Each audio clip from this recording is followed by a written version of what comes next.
अस्सलामुअलैकुम વિદ્યાર્થી મિત્રો, મજામાં હશો? અગાઉ कहानीના સ્વાધ્યાય પ્રશ્નો જવાબ લખી નાખ્યા હશે। देखो चित्रपाठ में देखिए इस कहानी को। इस कहानी का शीर्षक है कौवा और लोमड़ी। चित्र को ध्यान से देखिए। पहली दो कहानियां तो आपने पढ़ी, कौन सी? बातूनी कछुआ और बुद्धिमान कौवा। अब हम कौवा और लोमड़ी कहानी को सीखेंगे। इस चित्रपाठ में एक चालाक लोमड़ी एक कौवे की बढ़ाई करके उसे मूर्ख बनाकर उससे रोटी छीनना चाहती है, लेकिन कौवा होशियारी से काम लेता है और लोमड़ी को खाली हाथ चले जाना पड़ता है। दूसरी कहानी से बुद्धिमान कौवे की बात बताई गई है। यह कहानी में कौवे को समझदार बताया गया है। कौवे की बोली कर्कश होती है न? इसका स्वभाव ईर्ष्यालु होता है, हमेशा चौकन्ना रहती है। इस कहानी में यह बताया गया है कि कुछ लोग खुशामद करके दूसरे को मूर्ख बनाकर अपना स्वार्थ सिद्ध करने की चाल चलते हैं। क्या है कि ऐसे लोग से हमें सावधान रहना चाहिए। ठीक है, इस कहानी में कौवे की चालाकी हमें बहुत कीमती सीख देती है। सही है कि अपनी झूठी बधाई सुनकर हमें गुमराह नहीं होना चाहिए। अब हम कहानी पढ़ेंगे। देखिए पहले चित्र में, एक बार एक कौवे को एक रोटी मिली। वह रोटी लेकर उड़ता हुआ एक पेड़ की डाल पर जा बैठा। इतने में एक लोमड़ी पेड़ के नीचे आई। उसकी नजर कौवे की रोटी पर पड़ी। उसके मुंह में पानी आ गया। उसने सोचा, कौवे को मूर्ख बनाकर मैं उसकी रोटी ले लूं। लोमड़ी ने कौवे से कहा, कौवा भैया कोई गाना सुनाइए ना, आपका गाना मुझे बहुत मीठा लगता। अब कौवा बहुत समझदार था। कौवा लोमड़ी की चालाकी समझ गया। उसे लगा कि लोमड़ी रोटी पाने के लिए यह खेल खेल रही है, नाटक कर रही है। कौवे ने अपनी चोंच की रोटी अपने पंजे से पकड़ ली और वह जोर जोर से काव काव करने लगा। ऐसे भी कोई बोली कौवे की बोली कर्कश होती है। कोयल की बोली मीठी होती है, पर यहाँ पर लोमड़ी ने कौवे की बोली को मीठी बताई है, क्योंकि उसे रोटी लेनी थी। अब देखिए, रोटी को पंजे में दबाकर काव काव करने लगा। लोमड़ी कौवे की समझदारी को देखकर आश्चर्यचकित रह गई। उसे लगा कि यह कौवा तो बहुत समझदार लगता है। ठीक है, अब लोमड़ी को रोटी नहीं मिली और वहां से वह चलने लगी। वह कौवे से रोटी न पा सकी। इतने सुधी बोली न, क्योंकि वह कौवे से रोटी न पा सकी। फिर कौवे ने मजे से आनंद से रोटी खा ली। तो इस कहानी से हमें यह सीख मिलती है कि अपनी झूठी बड़ाई सुनकर हमें गुमराह नहीं होना चाहिए। अब हम कहानी के आधार पर प्रश्नों की चर्चा करेंगे। हैं? मेरे साथ प्रश्नों के आप भी उत्तर देंगे, तो ठीक है। पहला प्रश्न है, किसके मुंह में पानी आ गया?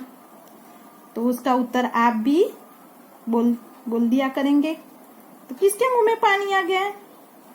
लोमड़ी के मुंह में पानी। जवाब है लोमड़ी के मुंह में पानी आ गया। प्रश्न 2, लोमड़ी कैसी थी? है न? तो लोमड़ी भूखी थी। प्रश्न 3, लोमड़ी ने कौवे को कहाँ देखा? तो लोमड़ी ने कौवे को पेड़ की डाल पर देखा। प्रश्न 4, लोमड़ी ने किसे मीठा बताया? तो लोमड़ी ने कौवे के गाने को मीठा बताया।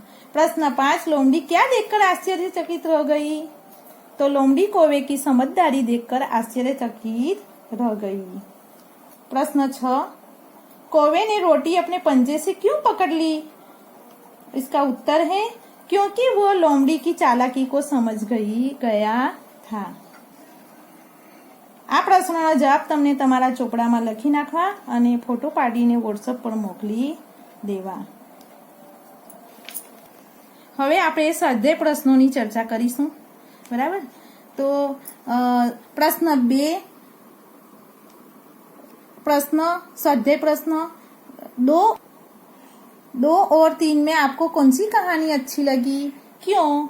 तो उसका जवाब लिखना है। प्रश्न 2 है, बराबर। तो आपने प्रश्न 2 की बातूनी कछुआ कहानी पढ़ी है। बुद्धिमान कौवा और कौवा और लोमड़ी की कहानी में कौन सी कहानी अच्छी लगी वो आप अपनी कॉपी में लिखिए और क्यों अच्छी लगी उसका उत्तर लिखिए।